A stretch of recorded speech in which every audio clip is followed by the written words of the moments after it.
आप मुझे अपने और सेठ धनपाल के रिश्ते के बारे में कुछ बताइए जो हमें केस में मदद कर सके। तो मेरी और सेठ धनपाल की मुलाकात उनके वकील पार्थ के घर में हुई। तो मेरी अनीशा और जानवी से बिल्कुल भी नहीं बनती है।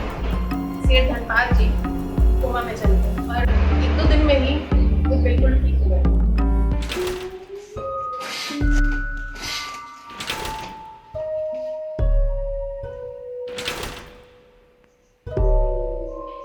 सुनीता, जानवी, सुनीता। धनपाल जी की कोई वसीयत नहीं थी? हाँ, मुझसे शादी करने के तुरंत बाद ही उन्होंने एक वसीयत बनाई। शायद वो अगर जिंदा होते तो आपको सच में बेदखल कर दिया होता उन्होंने जायदाद से। शायद कर देते, मगर फिर भी मैंने उनका कत्ल नहीं किया। तुम्हारे चाचा का कत्ल रात 1 से 2 के बीच में हुआ था। उस वक्त तुम कहाँ थी? मैं हवेली में नहीं थी। उस औरत ने मेरे चाचा को बर्बाद कर दिया। तुम्हारे पापा के कत्ल के वक्त तुम कहाँ थी? मैं अपने बॉयफ्रेंड के साथ होटल में थी। Who's this? Nobody.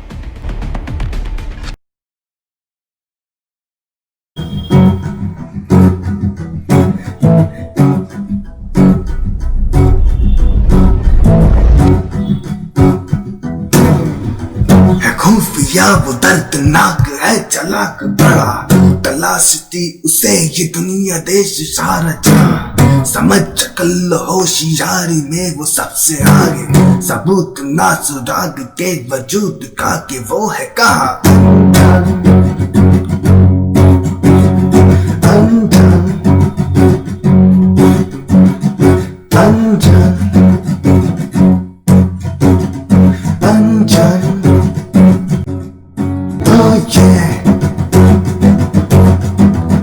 oh yeah, oh yeah,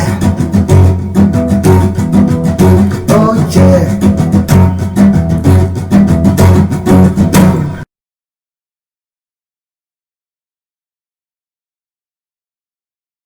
आपको देख के ऐसा नहीं लगता कि आपको आपके पापा की डेथ का कोई भी दुख है?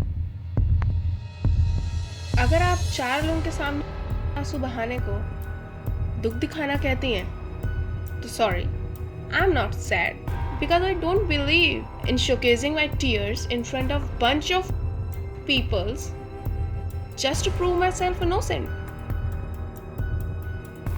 Sorry, I am not Anika Bhardwaj and I can't be. I am Janvi Bhardwaj and I don't believe to prove myself in front of anybody.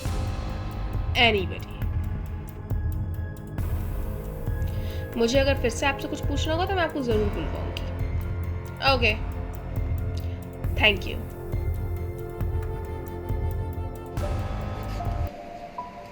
कैसा रहा वहाँ पे सब कुछ? ठीक ही था। सबकी अपनी अपनी कहानी बनी हुई है।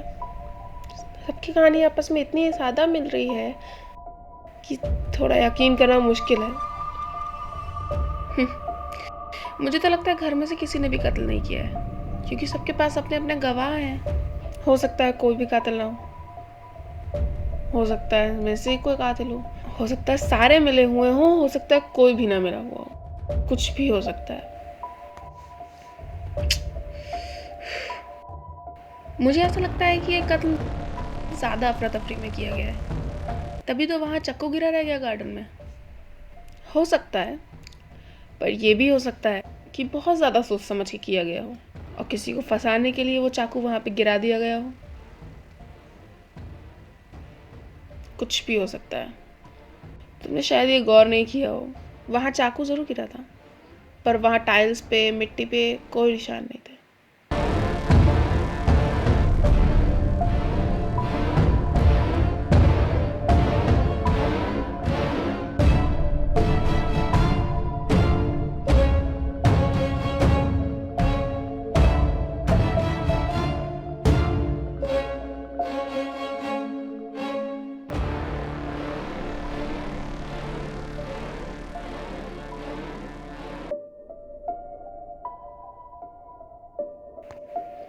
सही कह रही हो।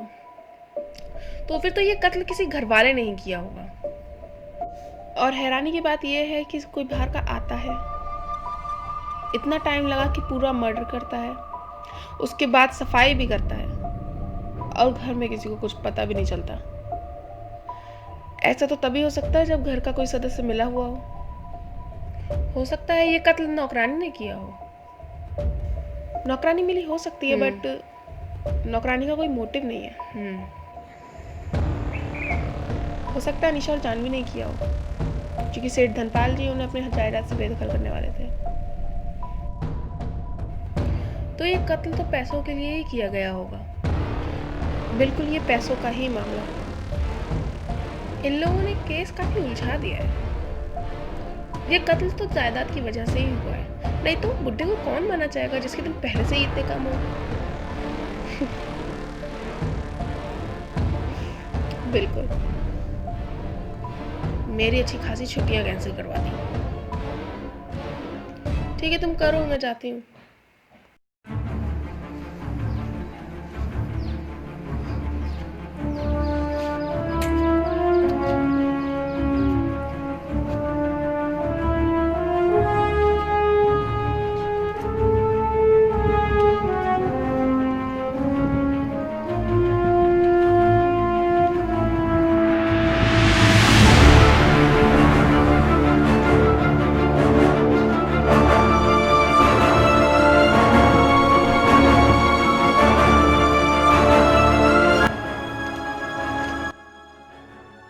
अस्सलाम वालेकुम महाना जी। आइए सर। जी बताइए। तो पाशिक खान जी, मुझे आपसे कुछ बात करनी है। खैर, ये तो मैं जानती ही हूँ कि आप एक वकील हैं, तो सारे कानूनी दाव पेच तो आपको पता ही होंगे। जी बिल्कुल। और मैं ये चाहती हूँ कि सिर्फ धनपाल जी को जिस किसी ने भी मारा है वो जल्दी से जल्दी पकड़ा जाए, क्योंकि वो मेरे पिताजी के काफ़ी अच्छे दोस्त थे और मैंने सुना है कि शायद वो आपके भी बहुत अच्छे दोस्त थे। जी बिल्कुल, आप बिल्कुल सही कह रही हैं। मैं सिर्फ उनका वकील ही नहीं, उनका बहुत अच्छा दोस्त भी था। हालांकि मैं उनसे उम्र में काफ़ी छोटा था, बट फिर भी उनकी सारी प्रॉपर्टी की देखभाल मैं ही करता था। वो मुझसे कानूनी ही नहीं बल्कि व्यक्तिगत सलाह भी लेते थे। आप पूछिए, आपको मुझसे क्या पूछना है। तो पाशिक जी, आपकी उम्र क्या है? करीब 30 साल। आपकी शादी हो गई? जी नहीं। क्या धनपाल जी ने कोई वसीयत बनाई थी? जी हाँ, धनपाल जी ने अपनी शादी अनिका जी से करने के तुरंत बाद ही एक वसीयत बनाई थी, जिसमें उन्होंने अपनी सारी संपत्ति तीनों में बराबर बराबर बांटी थी। पर मेरे हिसाब से तो ये गलत है। जो मैंने सुना है उस हिसाब से सेठ धनपाल जी के बड़े भाई थे, उनकी संपत्ति भी सारी धनपाल जी के पास आ गई थी, तो उस हिसाब से तो अनीशा का हिस्सा थोड़ा ज़्यादा होना चाहिए। देखिए, इस बारे में मैं धनपाल जी से ज़्यादा कुछ नहीं बोलता था, लेकिन हाँ, अनीशा से वो काफ़ी ज़्यादा परेशान थे, क्योंकि अनीशा की कुछ ऐसी हरकतें थीं जो उन्हें पसंद नहीं आती थी। उन्होंने उन्हें काफ़ी सुधारने की कोशिश करी थी, पर सुधार नहीं पाए। तो क्या उन्होंने कोई दूसरी वसीयत भी बनाई थी? जी नहीं, दूसरी वसीयत पर साइन करने से पहले ही उनकी हत्या हो गई। तो दूसरी वसीयत में ऐसा नया क्या था? अपनी दूसरी वसीयत में उन्होंने एक शिवम अनाथालय नाम की एक संस्था है, वहाँ पे डोनेशन करने के लिए बोला था कि 30% उन्होंने अनिका जी के नाम किया था और बाकी बचा 20% उन्होंने अनीशा और जानवी में बांट दिया था। और उसी वसीयत की एक ड्राफ्ट कॉपी मैंने अपने पास रखी थी और एक ड्राफ्ट कॉपी मैंने डॉक्टर धीरज को दी थी पढ़ने के लिए। तो पहली वसीयत में आप और डॉक्टर जी गवाह होंगे? जी हाँ। तो पहली वसीयत रजिस्टर हो गई थी? जी हाँ, पहली वसीयत रजिस्टर थी। तो दूसरी ड्राफ्ट कॉपी के बारे में किस किस को पता था? सिर्फ मुझे और डॉक्टर धीरज को ही पता था, और शायद उन्होंने वो वसीयत खोल के अभी तक देखी भी नहीं है। ओके। तो पाशिक जी, आप हत्या के वक्त कहाँ थे? मैं रात को वहाँ उनके यहाँ पार्टी थी, मैं वहीं था, और उसके बाद हम वहाँ से निकल आए और फिर उसके बाद मैंने एक पैक लगाया और फिर मैं सो गया। लेकिन इस बात का मेरे पास कोई सबूत नहीं, कोई गवाह नहीं है। Okay, not a problem. I call you again if it's required. Okay Anna ji, hope you will find the killer soon. बिल्कुल। घूम फिर के सब कुछ डॉक्टर धीरज पे ही आके रुक जाता है। डॉक्टर धीरज से मिलना जरूरी होता जा रहा है। हेलो डॉक्टर धीरज, आइए बैठिए। जी। हेलो आहाना जी, लेट होने के लिए थोड़ा सा माफ़ी चाहता हूँ। एक्चुअली एक इमरजेंसी पेशेंट आ गया था तो मुझे थोड़ा सा लेट हो गया। Not problem. मैं प्राइवेट डिटेक्टिव आहाना ठाकुर हूँ और धनपाल जी के केस के बारे में आपसे भी कुछ पूछना चाहती हूँ। जी हाँ, और ये धनपाल जी के सारे मेडिकल रिपोर्ट्स हैं जो आपने मुझे यहाँ लाने के लिए बोला था।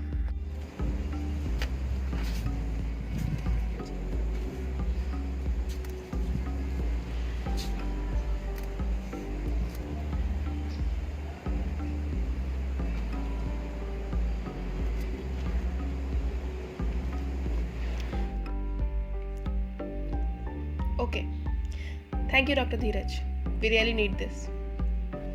जी आप पूछिए, आपको क्या पूछना था? धनपाल जी का इलाज आप ही कर रहे थे? जी हाँ, उनका इलाज मैं ही कर रहा था।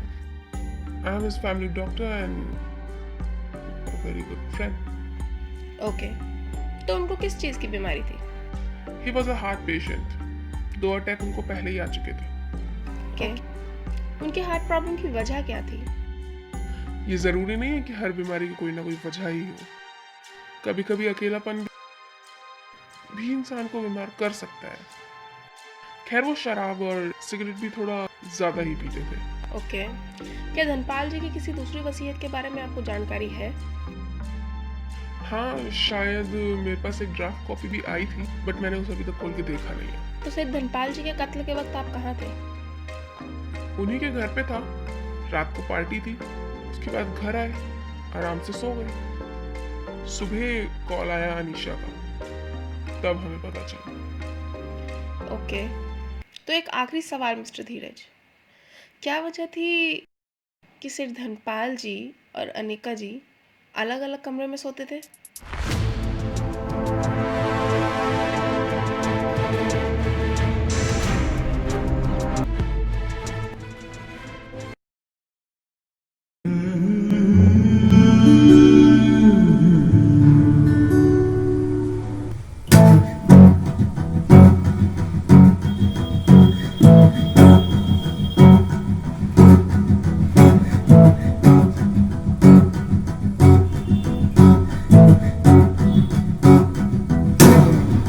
खामोशियों में जिसकी आहटें सुनाई ना दे, दिल हो तरा तो अब राहटे सुनाई ना दे।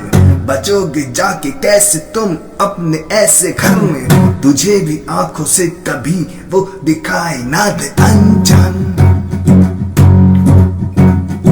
अनजान,